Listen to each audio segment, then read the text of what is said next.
I can actually see Jess from here, eyes closed. Just enjoying herself. Büyük değil ya. Sedat Twitch Felix'in altına bir şeyler merak etmiş. Ben de meraklarını gideriyorum. Percentage of rounds on the attack with CNED with an operator in his hands and CNED without. Because right now it's been 100% to 0. There's so many like stat nerds in the scene now. I'm sure that's something that like Platch been leaning on. Seasonal is worthy of a shout as well with the work that he's been doing in the scene for that. And it is an interesting thing, especially when you have some Jets in this tournament that don't really play the op a lot. For example, later on we see Patapan. Not really known for the op. You got BA, he's amazing with all of the guns. He is the most well-rounded one. So CNED versus Heat is going to be interesting in various ways. O inanılmaz lan insanlar. Gerçekten inanılmaz ya.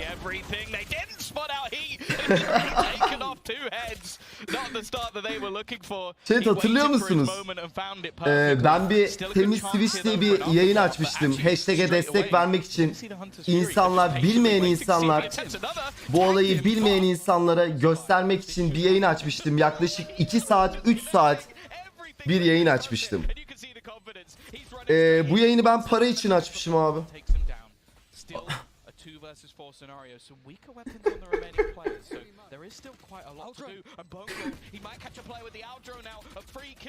Ya inanılmaz gerçekten ya.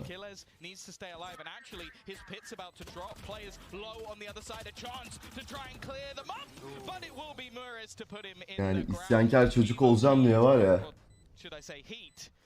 Win them an eco. See, I don't know about that as well. Just in the, it wasn't even an eco. I don't think there was still a full buy. It was just he just decided to use that blade storm in that given moment. Bazen duracakları yeri bilseler insanlar.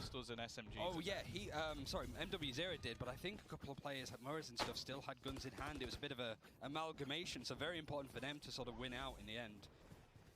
It's just playing from this position. It was half played from Zeke, and Stazo was already in the motion of getting the Sage wall up, the spike down. Abi gereken şeyleri yazdım yorumun altına.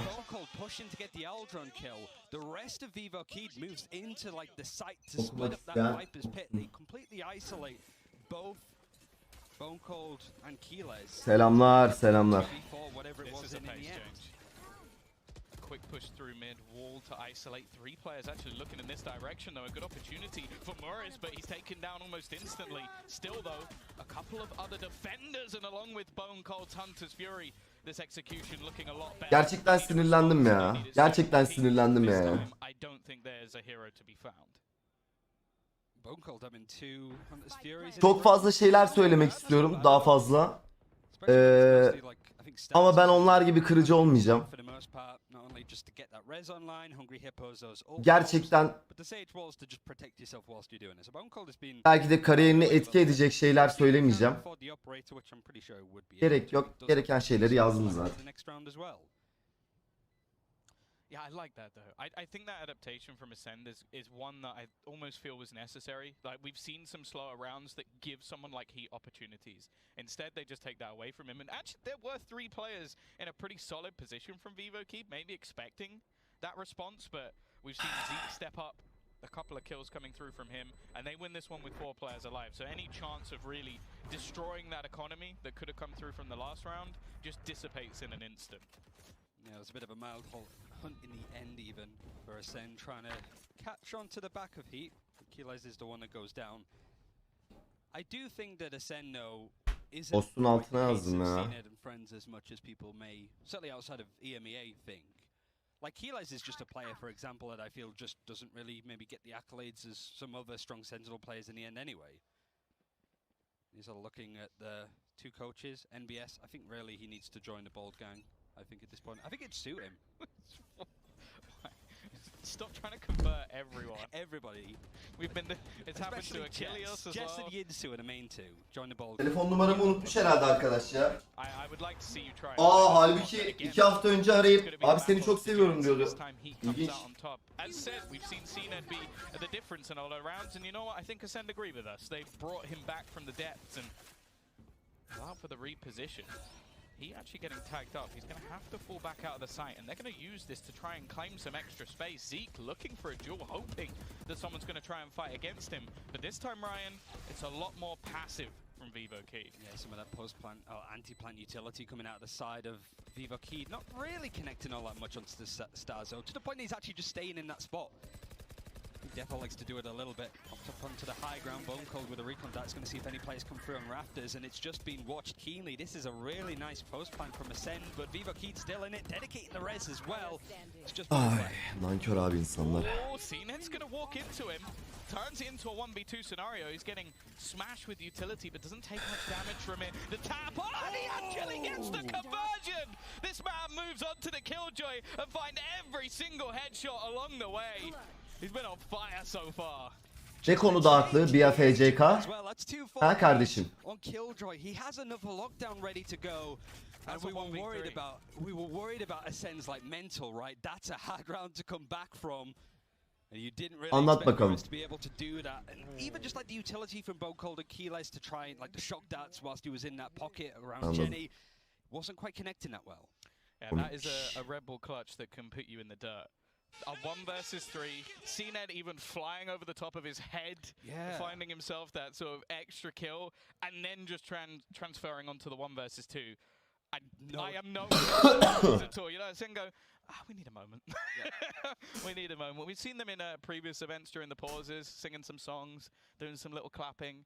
They're not doing that right now. They're not doing that right now. And I don't really blame them, because that is not a scenario that ever should have happened. But I think we're just seeing the proof. Like, we've spoken about this many a time, so of the desk that Ulan ben 2 aydır yayın saatimi doldurmuyorum. Alo! Ne yaşıyor oğlum insanlar? Angut musunuz lan? 2 aydır ben yayın saatimi doldurmuyorum. Az para alıyorum. Hangi paraya ihtiyacım var? Geri zekalı mısınız ya?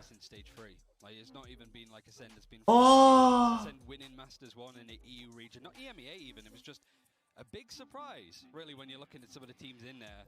But Ascend have had a lot of pressure on their shoulders. Gerçekten uyandım, şok oldum ya. In a few games, like the first game that I casted with Mitch, which was one of my favorite ones to do, was Ascend losing to Team Vitality in stage 2.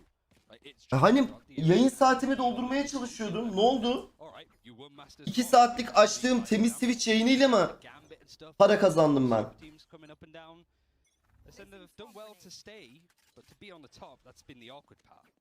Oğlum ben bu platformda 10 yıldır para kazanıyorum lan. Sen ne yaşıyorsun amına koyayım?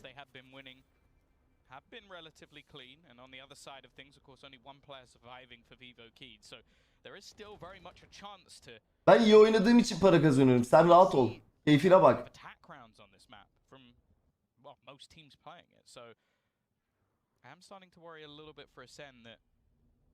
Bitten off a little more than they can chew this time. Cnet, I think, has just decided, you know, I'm gonna bait that shot out, because it has been heat. I want to say winning that duel more often than not. Across multiple players, yeah. I think Cnet's won it. I think the only time he did win it was over towards this tube position, actually. So now mid pressure's coming in. They baited out the operator shot, so it's like, all right, we can't really go A this time. Zeke is one orb away from having an Empress. That might be quite useful, but the concern I have is that Murray's does have that lockdown. There is no Hunter's Fury to try and combat it this time. And with time being relatively low now for Ascend, that might be the play for Murray. Just get the lockdown, and then it's awkward, especially now that these utilities be dedicated and the plant's going down. That last retake only worked because of a clutch. Now, sure, this is a completely different scenario, but Ascend have done well for the most part in these scenarios. The lurk play as well from Zeke is already going to shut down one, and they expected him to leave. Instead, Starzo sticks around. He's going to pop the head of 3 and leave just one man standing. He doesn't care that he's been detected. Okay, it doesn't matter. He gets the first. Şaşırmışlar nereye saldıracaklarını ya. What a round from Starzo. Pop off to respond to the previous, and I send it right back on the horse. And I want to see the economy right now for Wtcn, because as I said, they survived that last one because of a clutch. That means their money might not be great. Peki benim uyku düzenim ne olacak? Öğlen 12'de uyudum amına koyayım.